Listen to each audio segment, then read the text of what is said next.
आप देख रहे हैं एनवीटी ऑनलाइन। मैं अमित प्रभु मिश्रा सागर से।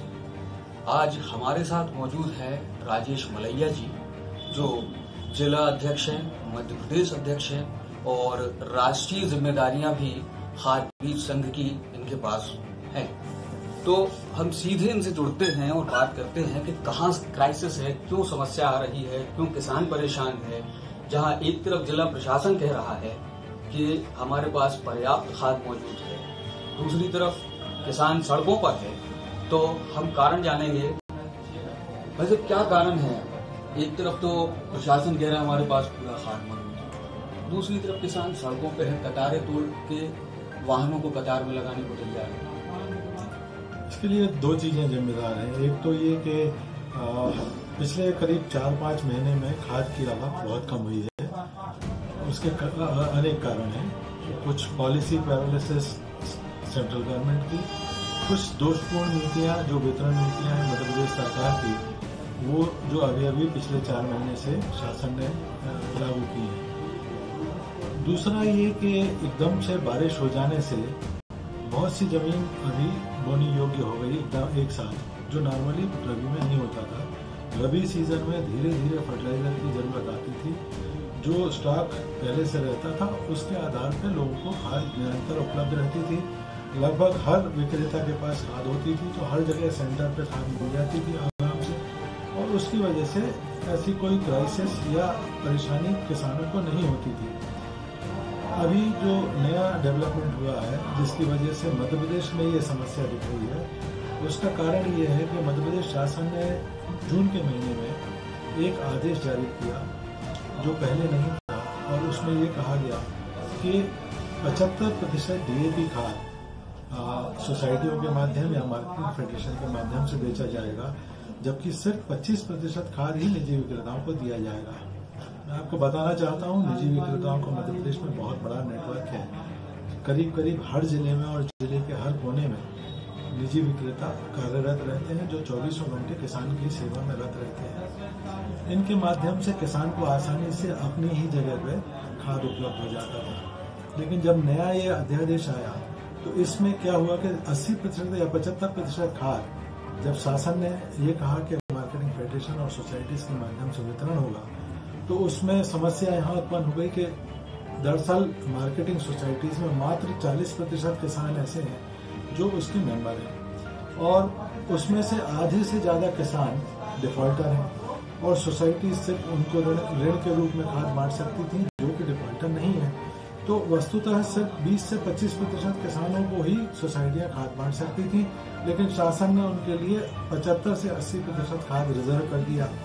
अब ये रिजर्वेशन होने से खाद उन तक पहुंच गया, लेकिन वहां जाके वो रखा गया, क्योंकि 25% किसान ही POS मशीन के माध्यम से खाद ले सकते थे, जो कि अनिवार्य है भारत सरकार के द्वारा।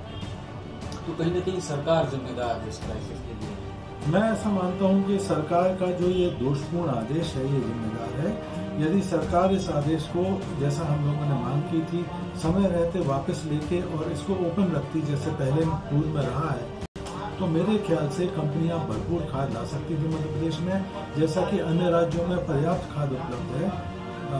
एक आध दो राज्य कहीं छोड़ गए, वो अपवाद हैं, लेकिन ज्यादातर राज्यों में खाद की उपलब्धता बराबर बनी रही है। मध्य प्रदेश में भी खाद पर्याप्त रहता, और हर कोने में किसान को वहीं वहीं खाद मिल जाता। ये बड़ा दुर्भाग्य है कि किसान को बोनी के टाइम पे खेत छोड़ के लाइनों में खड़ा होना पड़ रहा है, और वहाँ भी बहुत परेशानी का सामना करना पड़ रहा है। इसके अलावा मैं आपके माध्यम से एक चीज और उठाना चाहूंगा कि ये खाद, सरकार ने एक नियम बनाया है कि POS के माध्यम से ही खाद वितरण होना है। एक डीलर को एक POS मशीन दी गई है जिसमें अंगूठा लगा के किसान को खाद देना है। कई बार लिंक फेल हो जाती है, कई बार अंगूठे सही नहीं लग पाते हैं, कई बार मिसमैच होता है या अन्य प्रॉब्लम्स आती रहती हैं। कभी कभी manual errors, mechanical errors, server errors, network errors, सारी कुछ चीजें इसमें बीच में आ जाती हैं, जिसकी वजह से जितनी सुगमता से खाद वितरण होना चाहिए वो नहीं हो पाता। मतलब खाद आपके पास भी है लेकिन वितरण नहीं हो पा। मैं आपको ये बताऊं कि मैं चूंकि इस बात से मेरी जानकारी में ये बात थी कि ऐसा समय आएगा। कारण ये है क्योंकि पॉलिसीज जो है गवर्नमेंट की, मुझे पहले से मालूम था कि इन पॉलिसीज के चलते यदि मान लीजिए जिले में सिर्फ 4 कैश सेल सेंटर्स हैं, उनके माध्यम से कितना खाद वितरित कर पाएंगे आप, कितने किसान, और वहाँ लाइन लगना बिल्कुल मालूम था कि लगेगी ही। और जो सोसाइटीज हैं, अभी कुछ दिन पहले सरकार ने एक नया नियम परिवर्तन किया है, जब उन्होंने देखा कि सोसाइटीज पर खाद है और वो बांट नहीं रहे हैं और किसी अन्य माध्यम से वो खाद बिक रहा है, तो गवर्नमेंट ने किसानों की परेशानी को हल करने का विचार रखते हुए ये अध्यादेश लाया कि सोसाइटियां भी अब आगे कैश में माल बेच सकेंगी और उनको भी बेच सकेंगी जो डिफॉल्टर हुआ करते थे, जो पहले संभव नहीं था। तो अब कुछ थोड़ा सा पोजीशन सुधरी है। तो चेंजेस करने पड़ रहे हैं सरकार को नीतियों में बहुत सारे चेंजेस करना पड़ रहे हैं, लेकिन दुर्भाग्य ये भी है कि जो बनी बनाई नीतियां, जो टाइम टेस्टेड नीतियां थी, सरकार उनसे हट रही है, जिसकी वजह से ये समस्याएं खड़ी हो रही हैं। और ये दोष देना सरकार को सबसे आसान है। सरकार ये कह दे कि प्राइवेट में ब्लैक मार्केटिंग व्यापारी करता है, तो मेरा सवाल फिर ये है कि यदि आपने सिर्फ 25% खाद व्यापारियों को दिया है, तो ब्लैक मार्केटिंग करने के लिए उसके पास खाद कहाँ से आ रहा है, ये सरकार को भी सोचना चाहिए। और दूसरी बात यह है कि जब 20% किसान ही POS में अंगूठा लगा के माल ले सकते थे, तो क्यों सरकार ने उनको 75% खाद दिया? वो जो 55-60% खाद बच रहा है, वो कहाँ गया, किन के माध्यम से वितरित हुआ, ये एक शोध का विषय है और सरकार को इस पर गंभीरता से विचार करना चाहिए। किसान परेशान है, व्यापारी परेशान है, जो इस धंधे में लगे हुए हैं उनके लिए भी ये बहुत बड़ी परीक्षा की घड़ी है, क्योंकि किसान हमारा रेगुलर ग्राहक है, हम 12 महीना उसको सर्व करते हैं। लेकिन आज हमें अगर उससे ये कहना पड़ रहा कि आप लाइन में आइए, और वो प्रताड़ित हो रहा है, उसके बाद भी कई बार उसको खाद नहीं मिल पाता।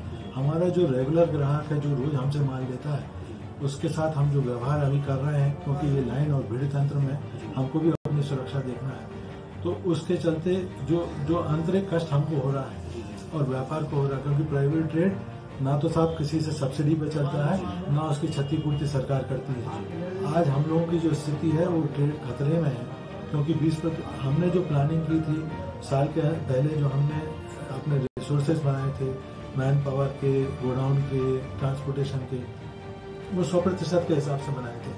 और अभी सरकार ने अचानक परिवर्तन करके सिर्फ 20% खाद हमारे हिस्से में लाया। इसकी वजह से जो पूरा का पूरा सिस्टम डिस्टर्ब हुआ, जो कंपनीज का एलोकेशन पैटर्न डिस्टर्ब हुआ। कंपनीज भी यहाँ व्यापार करने आ रहे हैं, उनको चूंकि अब इस प्रकृति का व्यापार सूट नहीं कर रहा, तो उन्होंने माल लाना कम कर दिया है। और अगर आप इसको देखना चाहें तो पिछले वर्ष के उर्वरक.in जो सरकारी पोर्टल है, उसके आंकड़े देखिए और आप इस वर्ष के आंकड़े देखिए, स्थिति अपने आप स्पष्ट हो जाएगी। कुछ रेट को लेके भी अंतर्राष्ट्रीय स्तर से लेके प्रदेश स्तर तक कोशिशें हुई, तो मुझे जो जानकारी है मैं आपसे शेयर करना चाहूँगा कि कोरोना काल के पहले चीन एक बहुत बड़ा उत्पादक देश हुआ करता था DAP का। किन्हीं कारणों से चीन ने वहाँ पर उत्पादन बंद कर दिया और वो अपने खुद के कंजम्पशन के लिए, जो मेरे पास जानकारी है, वो आयात करने लगे। दूसरा ये कि कोरोना के चलते अंतर्राष्ट्रीय बाजार में DAP की काफ़ी कमी आई और उस कमी की वजह से, चूंकि बाजार तो व्यापारी, वो भी व्यापारी है, वो व्यापार कर रहे हैं, उस क्राइसिस का फायदा उठा के जो DAP 300-350 रुपये टन पे ट्रेड होता था CFR, वो आज करीब 700 रुपये टन पे CFR ट्रेड कर रहा है। कुछ गलतियां नीतियों के निर्धारण में हुई, कुछ गलतियां देरी से निर्णय की वजह से आई हैं। कुल मिला के लेकिन मैं आपसे ये कहना चाहूंगा कि वो अपनी जगह है। वो अंतर्राष्ट्रीय व्यापार में जो तेजी आई है, शासन ने उसके लिए सब्सिडी दे दी। यदि शासन जैसे पहले उसका कैप नहीं था या कह लीजिए डिकंट्रोल था फर्टिलाइजर, उसको कंट्रोल नहीं करती, तो शायद ये भी किसान मंजूर कर लेता, क्योंकि अल्टीमेटली आप देखिए किसान को तो 1500-1700 रुपये में DAP कई बार लेना पड़ रहा है। शासकीय रेट बनाई उसका 1200 रुपये है। ये मैं फिर बोल रहा हूँ आपसे कि शासन को ये देखना पड़ेगा कि आप अगर जिस वस्तु को आप सिर्फ 4 जगह से उपलब्ध कराएंगे और जो वस्तु 40 जगह से उपलब्ध हो सकती थी, तो 40 जगह अगर व्यापारी के पास वो वस्तु उपलब्ध है तो उसमें हमेशा कंपटीशन पैदा करेगा किसान व्यापारी आपस में, और लाभ उसका हमेशा ग्राहक को मिलेगा, उसको हमेशा उचित मूल्य पे वो वस्तु उपलब्ध होगी। लेकिन जब आप रेगुलेट कर देते हैं कि नहीं सिर्फ 4 जगह से माल बिकेगा, तो उसका लाभ जो भी लोग बीच में चैनल में होते हैं उनको मिलता है, और किसान हमेशा सफर करता है। मैं शासन से आपके माध्यम से निवेदन फिर से करना चाहूँगा, इस दोषपूर्ण नीति पे फिर से पुनर्विचार करें और इसको ओपन करें। मध्य प्रदेश अकेला राज्य है जहाँ पे ये नीति लागू है, जहाँ कभी 70-30 कभी 80-20 होता रहता है और इसका कोई भरोसा नहीं कि किस दिन ये नीति बदल जाएगी। किसान को 1200 रुपए देना पड़ेगा। जो गवर्नमेंट की तरफ से फिक्स प्राइस है वो 1200 रुपये है और मैं किसानों से भी बोलना चाहूँगा कि कहीं भी इससे ज़्यादा कीमत दे के माल ना लें। पक्का बिल है, क्योंकि एक बड़ा दुर्भाग्य ये भी है कि लोग पक्के बिल के ना भी खाद मिल जाए बस कैसे भी घर लेके जाना चाहते हैं और वो कहीं से भी लें। और इस बात के लिए इंसिस्ट किसान को भी करना चाहिए कि अंगूठा लगवाइए आपने। अगर वो लगा रहा है अंगूठा तो इसका मतलब ये है कि उसका रिकॉर्ड शासन तक पहुँच रहा है और उसको सही चीज़ उपलब्ध हो रही है। तो ये थे हमारे साथ राजेश मलैया जी, जिन्होंने हर पहलू पर बात की, अंतर्राष्ट्रीय स्तर से लेकर के शुरू करके उन्होंने ग्रामीण स्तर तक बात हम तक पहुंचाई कि समस्या कहाँ है, उसके हल भी उन्होंने बताए। नवभारत टाइम्स के लिए मैं अमित प्रभु मिश्रा।